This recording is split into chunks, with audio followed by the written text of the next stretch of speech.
자, 1번입니다. 자, 범죄 행위에 제공하였거나 제공하려고 한 물건 전부 몰수할 수 있습니다. 예를 볼게요. 권총에 사용한 칼, 살인에 사용한 권총의 가죽 케이스, 도박 자금으로 대한 금품, 강도에 사용하려고 준비한 흉기라든지 살인을 하려고 권총과 칼을 준비하였으나 살인으로 권총으로 살인한 경우, 자, 권총으로 살인했으므로 이것은 제공한 거죠. 그때 칼은 제공하려고 한 물건이기 때문에 이 칼도 몰수가 가능합니다. 중요한 것은 뭐니 해도 판례입니다. 아주 중요한 판례입니다. 자, 별표 치시고, 자, 밑에도 별표 치시고. 자, 지금 조문에서 제공한 물건에서 제공한 이란 의미 해석이 나와 있고요. 그 밑에는 제공하려고 한 물건의 해석이 나와 있습니다. 자, 올라가서 제공한 물건의 뜻은 자, 범죄의 실행행위 자체에 사용한 물건에만 한정된다 하면 틀려요. 자, 이거 동그라미 1번. 이거 외에도 그 밑에 동그라미 2번. 즉 빨간 펜으로 착수 전 동그라미, 종료 후 동그라미. 그 앞줄에서는 범죄 실행행위 자체, 실행행위 밑줄, 이건 당연히 되는 것이고, 착수 전이나 착수 후라 할지라도 그것이 범죄 행위 수행에 실질적으로 기여했다고 인정되면 그것이 착수 전의 행위에 사용된 물건이거나 종료 후에 사용된 물건이라 할지라도 이것도 역시 제공한 물건으로 보아서 몰수할 수 있다는 내용의 판례입니다. 그 사례가 꺽쇠 2번인 거예요. 자, 꺽쇠 2번. 대형 할인 매장에서 수혜 상품을 절취했다. 절취했으므로 기수가 되고 여기서 기수됐고 이퀄 종료가 된 거예요. 자, 절도죄는 상태범이기 때문에 기수 종료식이 일치합니다.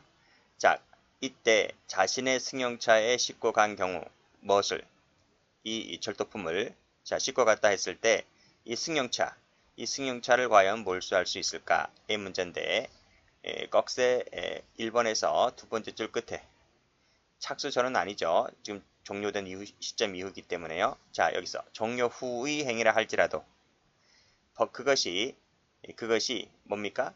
승용차죠. 범죄 행위 수행에 실질적으로 기여했다라고 인정된다면 이 승용차 역시 마찬가지로 몰수할 수 있다는 내용의 판례입니다. 그래서 여기서 승용차 동그라미 칠게요. 여기 색깔.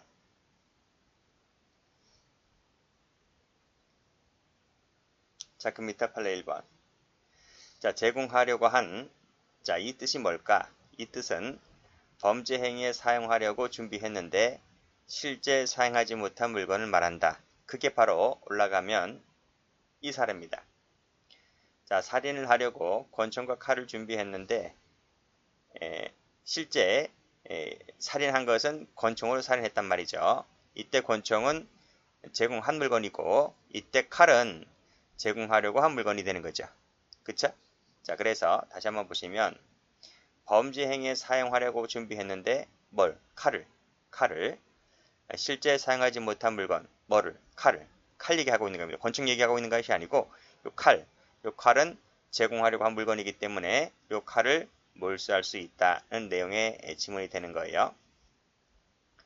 자, 어떠한 물건을 범죄 행위에 제공하려고 한 이 물건으로서 몰수를 하기 위해서는 그 물건이 유죄로 인정되는 당해 범죄 행위에 제공하려고 한 물건이어야 된다는 것인데 이 사례를 보면 유죄로 인정되는 당해 범죄 행위가 뭡니까? 살인이죠. 그렇지? 살인에 제공하려고 한 물건이 이 칼이었기 때문에 이 칼을 몰수할 수 있다는 것입니다. 그런 내용이죠. 자, 이 지문 자체도 출제가 많이 되었어요. 그러면 이거 보세요. 체포될 당시에 미처 송금하지 못하고 소지하고 있었던 요 수표나 현금. 자, 미처 송금하지 못하고 있었던 요 수표나 현금은 과연 몰수를 할 수 있을까? 할 수 있어요, 없어요? 여기서 유죄로 인정되는 당해 범죄 행위에 제공하려고 한 물건이 되어야 하는 거예요. 즉 여기서 칼처럼 칼처럼 되었어야만 하는 거예요.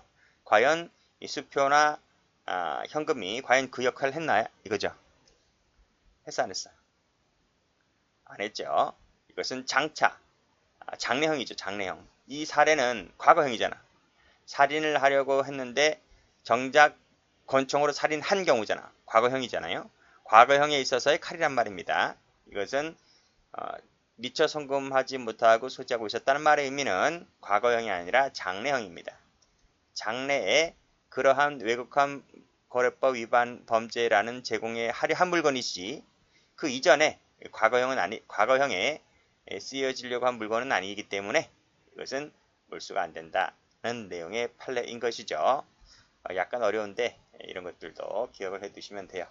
그래서 미처 송금하지 못하고 보관하고 있었던 이 수표나 현금 말고 수표나 현금은 뭐 다른 판례도 많이 나오니까요. 여기를 색깔하지 마시고 여기를 이렇게 세모 치시면 됩니다.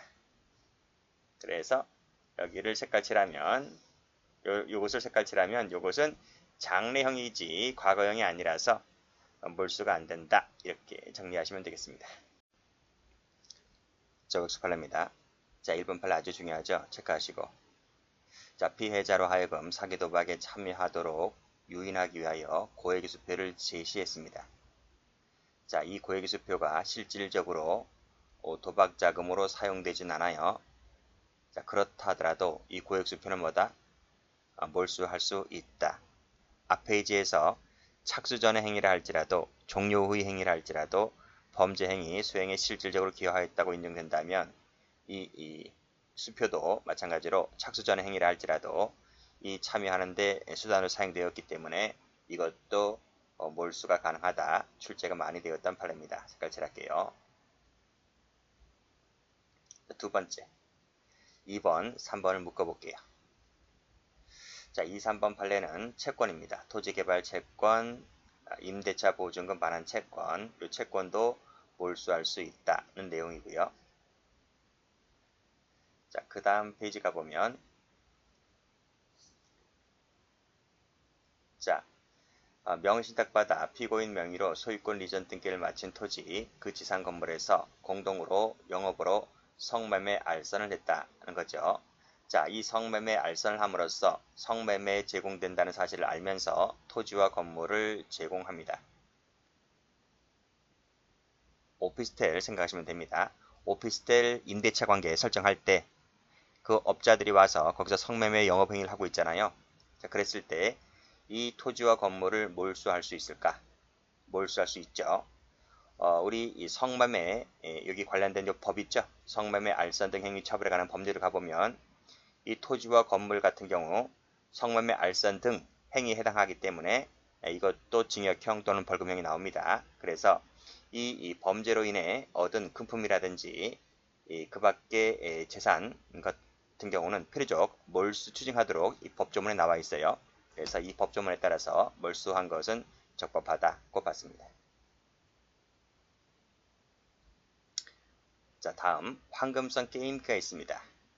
사행성 게임기인데 이것이 당국으로부터 적법하게 등급審사를 받은 것이라 할지라도 이 적법하게 등급審사를 받았다. 이것은 몰수 요건이 아닙니다. 그래서 여기에 속지 마시고 자, 그랬다면 그 본체를 포함한 전부입니다. 전부 동그라미.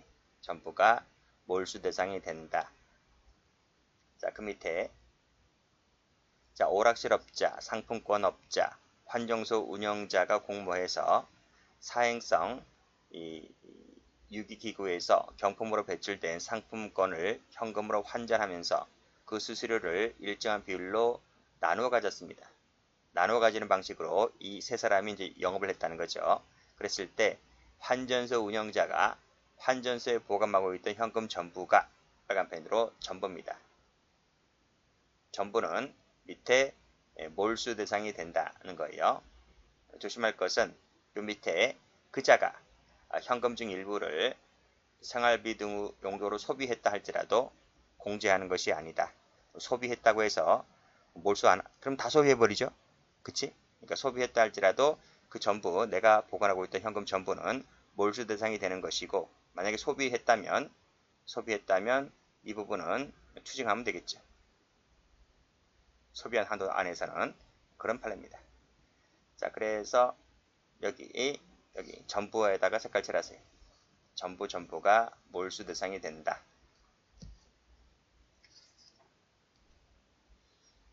자, 다음 페이지 가면 안 되는 거 볼게요. 자, 관세법에 물품에 대한 수익 신고를 함에 있어서 주요 사항을 허위 신고했는데요. 허위 신고 세모 칠게요. 무엇을 허위 신고를 했냐면 밑에 위 물건이 바로 이제 일제 이륜차 외 4종입니다. 이 4종을 허위 신고했다는 거죠.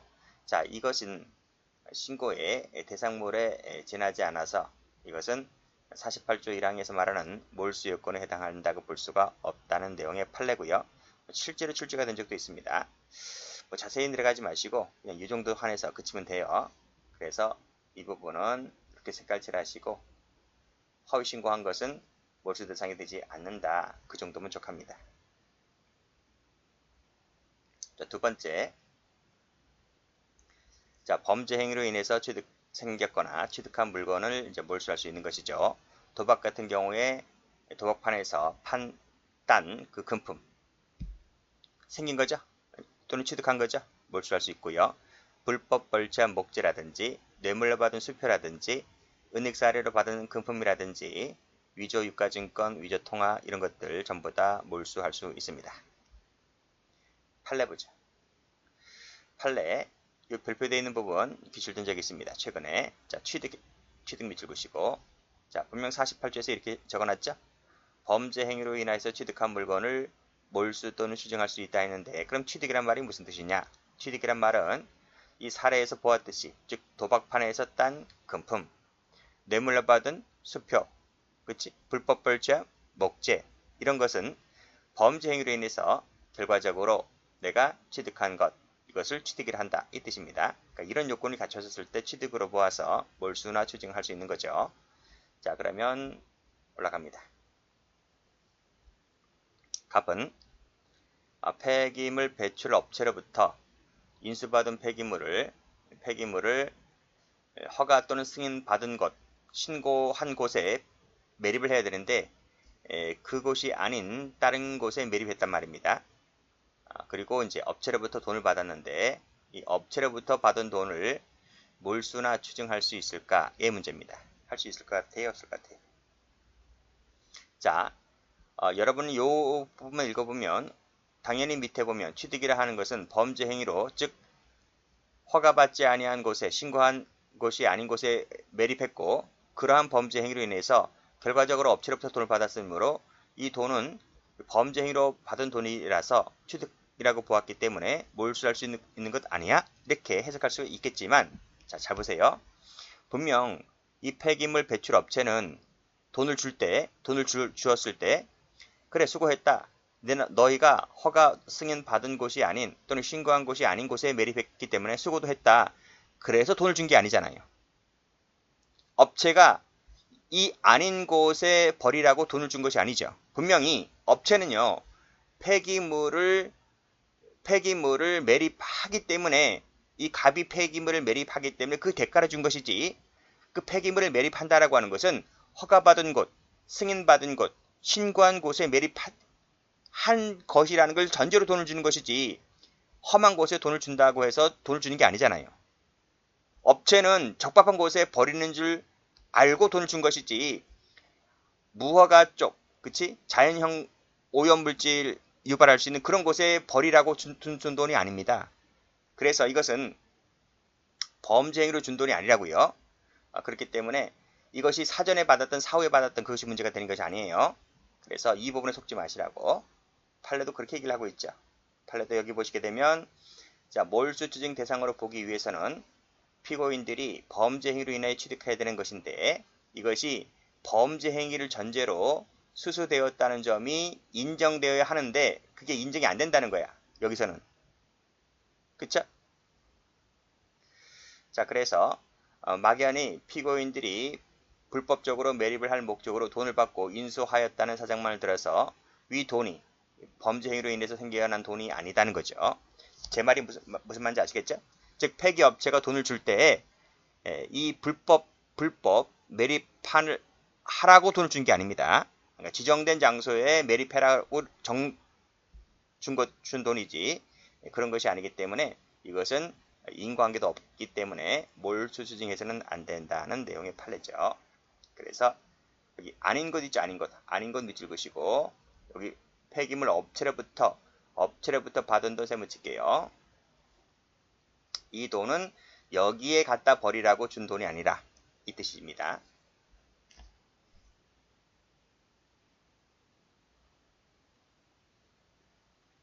다음 판례. 자, 요 판례도 볼게요. 요 판례는 1번이 있고 2번이 있는데 여러분들은 요 2번만 알고 계시면 됩니다. 굳이 1번까지는 알 필요 없고요. 자, 밑에 보면 자, A는 그랬어요. A는 언제부터 언제까지 사이에 웹사이트를 순차로 개설했다. 그리고 이 사이트에 음란 사이트 등을 게시하는 방법으로 운영하다가 성명불상자에게 이 사이트를 돈 받고 넘깁니다. 넘기기 때문에 당연히 넘긴 대가로 돈을 받았겠죠. 자, 이 돈을 과연 몰수를 할 수 있을까? 이게 문제입니다. 할 수 있습니까? 없습니까? 자, 웹사이트를 팔았잖아요. 이 판 돈은 웹사이트에 대한 매각대금이지, 매각대금. 매각대가잖아. 매각대가이지. 이 불법 사이트, 음란 사이트, 도박 사이트로 취득한 대가가 아닙니다. 그쵸? 음란 사이트 등 운영 수익이 아니라는 거지. 운영 수익이 아니기 때문에 이 돈은 결국 뭐다? 몰수나 추징할 수가 없다. 당연하죠. 그런 얘기입니다. 여기도 나와 있잖아. 여기도 꺽쇠 1번을 가보면 취득이라고 하는 것은 범죄 행위로 취득한 것을 말하는데 이 사이트 매각이 범죄 행위는 아니잖아요. 범죄 행위는 이 도박 사이트, 음란 사이트 운영한 것이 범죄 행위인 것이지. 그런 내용입니다. 그래서 꺽쇠 2번을 가보면 이 웹사이트 매각을 통해서 취득한 대가는 범죄 행위로 취득한 것이 아니다. 그래서 파란색으로 웹사이트 매각 세무칩니다. 이 대가는 범죄 행위로 취득한 것이 아니기 때문에 추징 대상이 되지를 않는다. 이 정도만 알고 계시면 됩니다. 그래서 색깔을 다시 한번 칠하면 여기 색깔이죠. 웹사이트 매각 올라가면 여기 아닌 곳에 버린다 했을 때 업체로부터 받은 돈인데 폐기물 업체로부터 받은 돈인데 업체는 여기에 갖다 버리라고 한 적이 없습니다. 그래서 불법 행위로부터 범죄 행위로부터 받은 취득한 돈이 아니기 때문에 이것도 몰수 추징이 되지를 않는다는 점. 자, 다음 판례. 자, 이 판례는 사실관계 읽어봐야 되겠죠. 자, 갑은 필로폰 매매업자 A에게 필로폰을 공급했습니다. 그람당 18만원이죠. 18만원에 공급하였다. 자, 그래서 그림을 그리면 갑이 있고요. A가 있어요. 갑이 A에게 필로폰을 공급했죠. 그리고 A는 판매자인데 누구한테 팔았겠습니까? 일반 소비자, 일반인에게 팔았겠죠. 구매자죠. 이 사람은 구매자이고 이 사람이 구입한 필로폰을 B에게 팝니다. 그러면 B는 A에게 뭘 줘요? 돈을 주죠. 구매 대금을 줍니다. 여기 얼마를 주나요?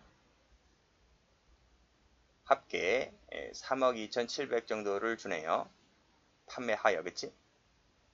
3억으로 할게요. 3억에 판매를 했다 이런 얘기입니다. 자, 그리고 갑이 이 사람이지, 그치? 갑이 얼마를 받았느냐면 필로폰 공급 대가로 7,200을 받았습니다. 그럼 7,000으로 할게요. 이 판매 대금 7천만 원을 줬다. 7천만 원은 판매 대금입니다. 자, 여기서 요 갑이라는 사람, A라는 사람이 누구죠? 판매의 정범이죠. 그리고 갑은 그거를 알면서 공급을 했기 때문에 판매 행위를 방조했다라고 볼 수 있겠죠? 방조범이 됩니다. 자, 이 사람 얼마 받았다고요? 7천 받았습니다. 7천 받았습니다. A는 필로폰 팔아서 3억 챙겼습니다. A가 돈을 더 많이 받네요. 그만큼 위험성이 크겠지만. 자, 이제 적발됐다는 거죠? 올라가 보면 7,200 외에 받은 돈은 없었다는 겁니다. 왜냐하면 이 판매 행위에 전혀 관여하지 않았기 때문에 따라서 내가 그 부분에 대해서 수익을 당연히 받지는 못했겠죠. 그런 얘기입니다. 즉 내가 받은 것은 이 공급 대가로만 내가 7천을 받았을 뿐이다 라는 얘기입니다. 그러면 이 갑으로부터 몰수 또는 추징해야 할 금액은 얼마죠? 이 공급한 이 범죄 행위로부터 얻은 돈이죠. 그래서 갑으로부터 공급 몰수 또는 추징해야 할 돈은 이 부분입니다. 이 부분을 몰수하거나 추징해야 되는 것이지 뭐 더 이상의 금액도 아닙니다. 그리고 A로부터 취득해야 할 돈은 얼마죠? 이 부분이죠. 3억. 3억에 대해 또 범죄 행위로 취득한 부분이기 때문에 A로부터는 이 부분을 몰수 추징하면 되는 것입니다. 자, 그래서 올라가서 판결유지 보면 자, 정범이죠. 정범이 필로폰을 팔아서 얻은 돈은 당연히 몰수 추징 대상이 된다. 얼마? 3억. 그러나 앞에 끊고 위 방조범이 누굽니까? 갑이죠. 정범의 위 행위로 인하여 수익을 공동으로 취득했다라고 볼 수는 없는 거죠. 그렇죠? 나는 판매 대금만 받은 것이지 이 공급해서 받은 돈만 받은 것이지 판매해서 받은 돈은 내가 받은 부분이 아니기 때문에 공동 취득은 아닌 거죠. 그래서 위 규정에 의하여 정범과 같이 추징할 수는 없는 것이고 따라서 방조범으로부터는 방조 행위로 얻은 재산 그게 얼마입니까? 7천이죠.